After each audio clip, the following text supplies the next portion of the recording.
ആ ഓട്ടോയും പിടിച്ച് നേരെ വന്നത് ഇങ്ങോട്ടേക്കാണ്.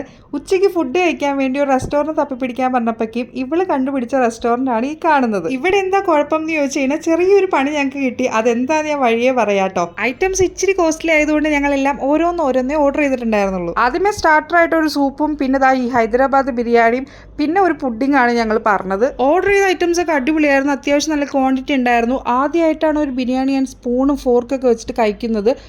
ഓരോരോ ആചാരങ്ങൾ. പിന്നെ എവിടെയാണ് പണി പാളിയെന്ന് ചോദിച്ചു കഴിഞ്ഞാൽ ഈ കാണുന്ന കൊക്കക്കോളയിലാട്ടോ. ഞങ്ങൾ ഫുഡൊന്ന് ബാലൻസ് ചെയ്യാൻ വേണ്ടിയിട്ട് 2 കൊക്കക്കോള പറഞ്ഞിട്ടുണ്ടായിരുന്നു. ക്യാനാണ് അവർ കൊണ്ടുവന്ന് തന്നത്. ഈ ക്യാനിന് പുറത്ത് 40 രൂപ വിലയുള്ളൂ. ബട്ട് ഇവിടുത്തെ റേറ്റ് എന്ന് പറയുന്നത് 215 രൂപയാണ് ഒരെണ്ണത്തിന്. രണ്ടും കൂടി 430 രൂപ. ഇനി അവർ ആ ഗ്ലാസ്സിൽ ഒഴിച്ചത് കൊണ്ടാണോ ഇത്രയും പ്രൈസ് എന്ന് എനിക്കറിയാൻ പാടില്ല. ബില്ല് കണ്ടപ്പോഴത്തേക്ക് എൻ്റെ കിളി പോയി.